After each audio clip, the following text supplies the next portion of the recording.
राधे राधे भक्तों, जय श्री कृष्ण। आज के वीडियो में हम बात करेंगे शनिदेव की पूजा विधि और व्रत कथा के बारे में। सर्वप्रथम शरीर की शुद्धि हेतु अंजलि में जल लेकर ऐसा कहे, हे अंजलि जल आप गंगा जल बन जाए और मेरे तन को पवित्र करें, और फिर आप अपने ऊपर छिड़क लें।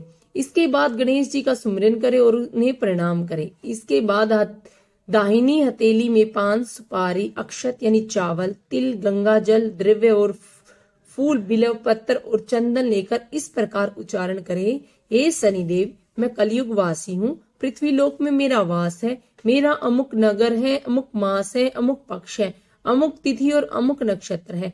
आप मेरे समस्त कष्टों को नष्ट करें, मैं आपका संकल्प करता हूँ। इसके पश्चात हथेली की वस्तु शनिदेव के सिंहासन पर समर्पित कर दे। इसके बाद गंगा जल या साधारण जल से शनिदेव की मूर्ति को स्नान करावे। इसके पश्चात अक्षत, तिल, बिल्व पत्र, पुष्प, चंदन और पुष्पांजलि श्रद्धा पूर्वक समर्पित करे। ऐसा कहकर हाथ जोड़कर क्षमा प्रार्थना करे, हे शनि, आप सूर्य के पुत्र हैं और यमराज के भाई, आप ही मेरा आधार है। मैं कर्महीन हूँ, क्रियाहीन हूँ। आप मेरी भक्ति को स्वीकार करें और मेरी भूल को क्षमा करें। आपको बारंबार नमस्कार है। शनिदेव कथा प्रारंभ। दोहा। आज्ञा दी गुरुदेव ने, दीना शीस झुकाए, कथा कहूं शनिदेव की भाषा सरल बनाए। सर्वप्रथम सरस्वती को सुमिरन करके, गणपति जी को नमस्कार करके तथा अपने गुरुदेव के चरणों में माथा नवाकर मैं श्री शनिदेव जी की कथा प्रारंभ करता हूँ। यह शनिदेव जो मनोवांछित कार्यों को सफल करने वाले हैं, जिन्हें सकल नर नारी और 33 कोटि देवता योगेश्वर मुनीश्वर ध्याते हैं, वही देव मेरी त्रुटियों को क्षमा करे और मुझे अपनी शरण में ले। मेरे मन में उन आपके प्रति अगाध प्रेम है। यह बात सर्वविदित है कि जो लोग शनिदेव को ध्याते हैं उनके सकल मनोरथ सफल होते हैं, तथा जो देव ऐसे देव को भूल जाता है वही संसार में महान दुख पाता हुआ नरकगामी होता है और अगले जन्म में पुरुष की योनि में जाता है। जो कथा मैं तन मन धन से कहने जा रहा हूँ उसे आप भी सच्चे मन से ग्रहण करें।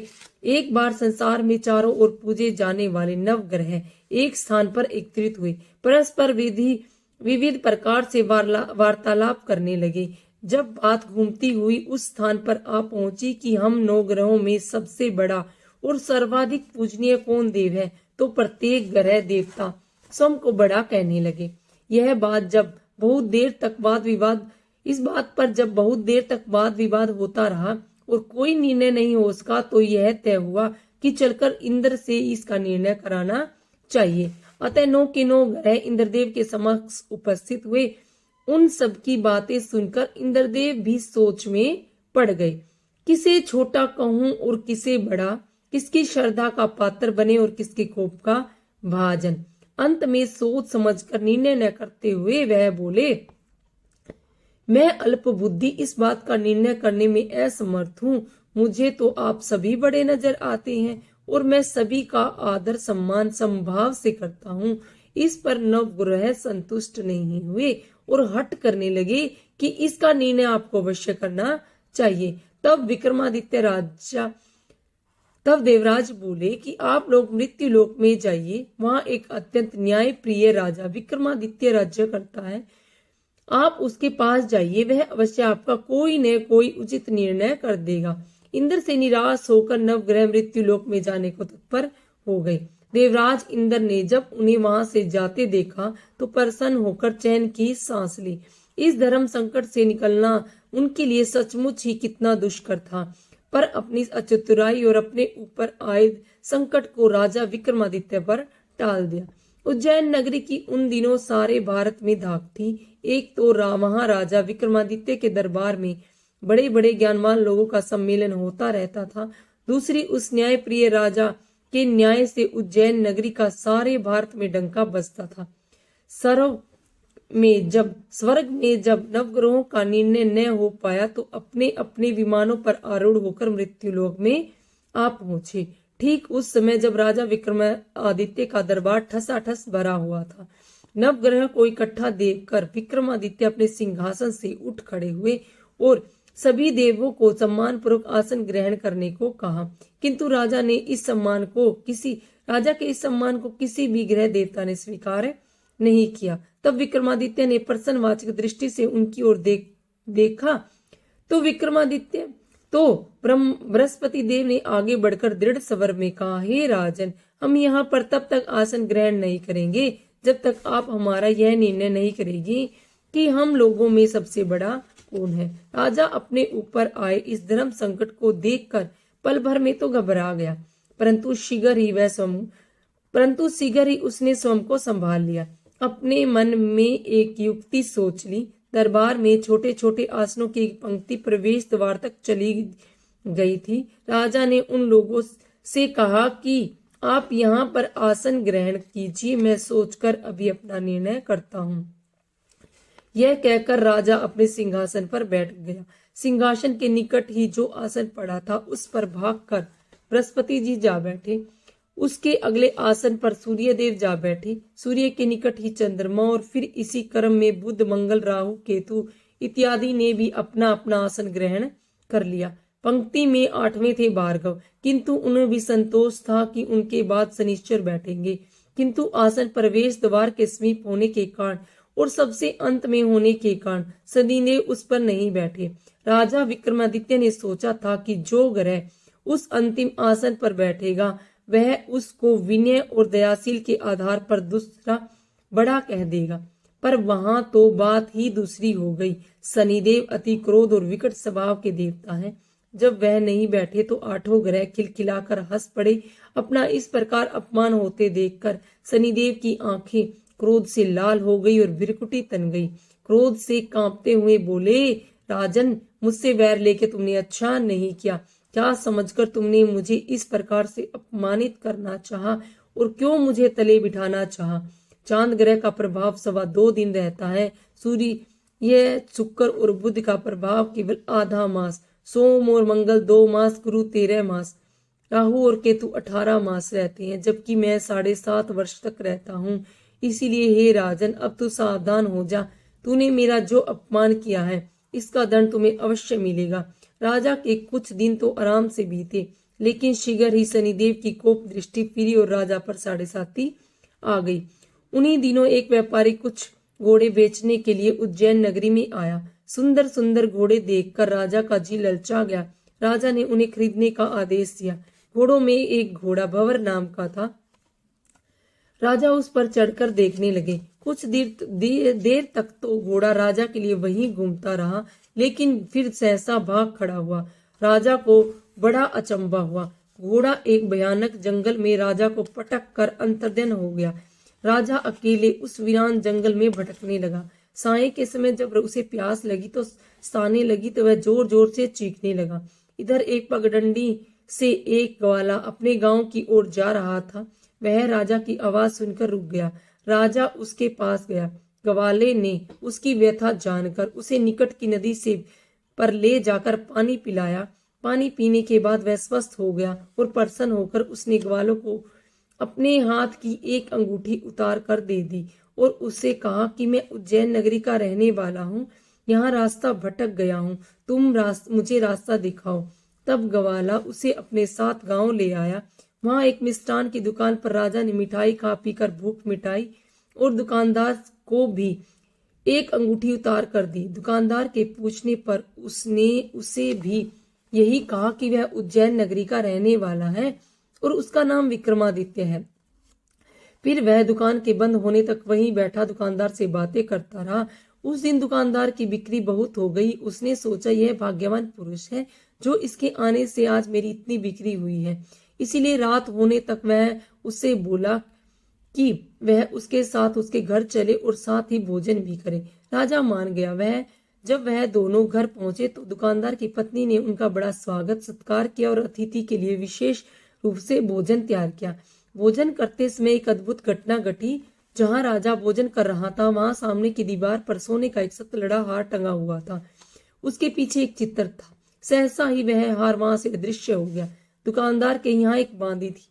उसने जाकर घर की मालकिन से कहा, वहां खूंटी पर हार नहीं है। जब बात दुकानदार तक पहुंची तो उसने राजा से पूछा। राजा बोला, मुझे मालूम नहीं, सच सच बताओ हार कहाँ है? राजा फिर से बोला, मुझे मालूम नहीं। राजा फिर बोला, मेरे पास कोई हार नहीं है। जब कोई निर्णय नहीं हो सका तो दुकानदार राजा को उस नगर के राजा के पास ले गया। उस नगर के राजा ने जब विक्रमादित्य की भोली भाली सूरत देखी और यह कहा कि यह व्यक्ति कभी चोरी नहीं कर सकता, और यह कहकर उसने विक्रमादित्य को छोड़ दिया। विक्रमादित्य जब उस नगर में यूं ही इधर उधर भटक रहे थे, नगर में एक तेली ने से कहा कि वह उसके यहाँ काम कर ले तो वह उसे रहने का स्थान और खाने की सामग्री भी देगा। राजा मान गया और तेली उसे अपने घर ले आया। वह सारा दिन राजा दाढ़ी पर बैठा अपने उसके बैलों को हाँकता रहता और तेली बाजार में तेल बेच आता। जब वर्षा ऋतु आई और मूसलाधार वर्षा होने लगी, तब दाढ़ी पर बैठे हुए विक्रमादित्य ने मौज में आकर ऊंचे ऊंचे स्वर में राग अल्पना आरंभ कर दिया। निकट ही उस नगर के राजा का राजमहल था। वहां खिड़की में बैठी राजकुमारी ने जब राजा का मधुर स्वर में गीत सुना तो वह अपना दिल हार बैठी। उसने बांदी को पता करने के लिए भेजा। बांदी वहां राजा को गाते देखकर लौटी तो राजकुमारी से बोली कि वहां पर तो कोई अति सुकुमार नवयुवक बैठा मस्ती में आंखें बंद किए गा रहा है। राजकुमारी ने सुना तो उसने अन्न जल का त्याग कर दिया। रात तक जब उसने कुछ नहीं खाया तो रानी ने आकर उसे समझाया और वह बोली कि वह तो उस गाने वाले से ही शादी करेगी। रानी ने जाकर राजा से कहा, राजकुमारी एक तेली पर मोहित हो गई है और उससे ही ब्याह रचाना चाहती है। राजा ने सुना तो उसने बहुत क्रोध किया। उसने तेली के घर से विक्रमादित्य को बुलाया और उसके हाथ कटवाकर जंगल में फेंकवा दी।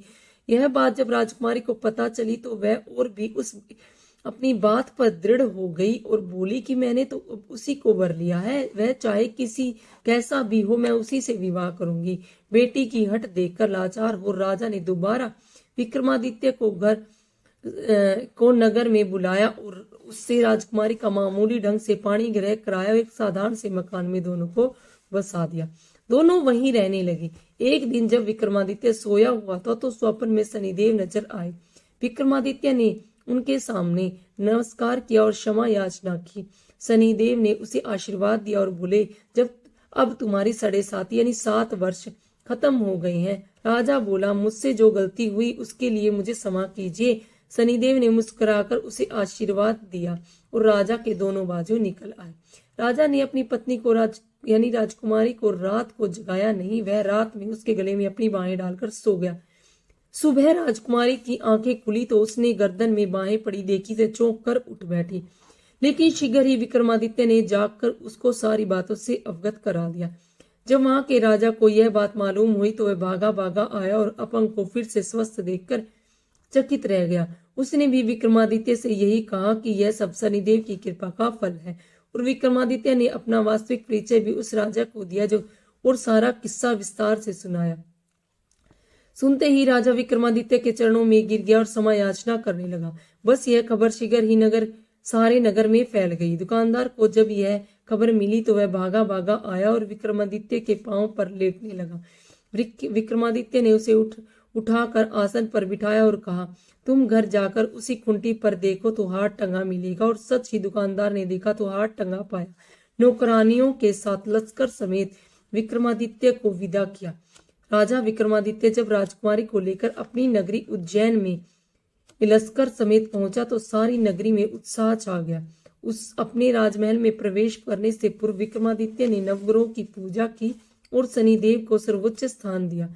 साथ ही उसने नगर भर में ढिंडोरा पिटवा दिया कि शनिदेव मनोवांछित फलों को देने वाले हैं और नवग्रहों में सर्वोच्च स्थान रखते हैं। इस प्रकार शनिदेव को मानकर विक्रमादित्य ने अपने राज्य यश और कृति को प्राप्त किया। बोलो श्री शनिदेव की जय, श्री नवग्रह की जय। दोहा, जैसी सुनी तैसी कही, इसमें झूठ न सांस।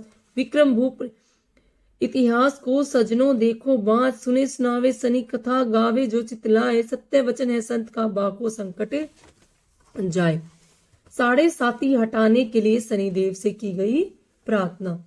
7.5 शक्ति के मालिक विनती ये मंजूर करो, अशुभ दृष्टि अब हे शनिदेवा मेरे तन से दूर करो। कंपित कर दी काया मेरी, अशुभ 7.5 रानी ने जीवन को अंधेर किया है तेरी शक्ति भवानी ने। सभी ग्रहों की अशुभ दृष्टि को हे शनिदेवा चूर करो। 7.5 शक्ति के मालिक विनती ये मंजूर करो। विपत्तियां जो बैठी मुझसे मैं उनको दूर भगाओ। तुम निर्धनता मेरे घर विराजे, अपने संग ले जाओ तुम। वैसे लक्ष्मी मेरे ग्रह में शुभता से भरपूर करो। 7.5 शक्ति के मालिक विनती ये मंजूर करो। डेढ़िया और 7.5 देवा दोनों तेरी दासी हैं। तेरी आज्ञा से चलती दुख सुख की ये साथी हैं। दिला दो इनसे दया की दृष्टि, धन और वृष्टि जरूर करो। 7.5 शक्ति के मालिक विनती ये मंजूर करो। अशुभ ग्रहों की को हे शनि देवा मेरा मित्र बना दो तुम। रत्नों से भरा मेरा खजाना, सोने छत्र चढ़ा दो तुम। चरणों में है मेरा मस्तक, दुखिया पे दया हजूर करो। 7.5 शक्ति के मालिक विनती ये मंजूर करो। बोलो शनिदेव की जय। आरती श्री शनिदेव जी की। जय जय जय श्री शनिदेवा भक्तन हितकारी। सूर्य के पुत्र छाया प्रभु, प्रभु छाया महतारी। जय जय श्री शनिदेवा भक्तन हितकारी। श्याम अंकर वक्र दृष्टि चतुर्भुजाधारी। नीलांबर धार नाथ गज की असवारी। जय जय श्री शनिदेवा भक्तन हितकारी। क्रिकेट मुकुट शीश रजत दीपत है लीलारी। मुक्तन की माला सुशोभित बलिहारी। जय जय श्री शनिदेवा भक्तन हितकारी। मोदक मिष्ठान पान चढ़त है सुपारी। लोहा तिल तेल उड़द मीशी अति प्यारी। जय जय श्री शनिदेवा भक्तन हितकारी। देव दनुज ऋषि मनु मुनि सुरत नर नारी। विश्वनाथ धरत ध्यान शरण है तुम्हारी। जय जय श्री शनिदेवा भक्तन हितकारी। बोलो जय श्री शनिदेव की जय। राधे राधे भक्तों, जय श्री कृष्ण, हर हर महादेव।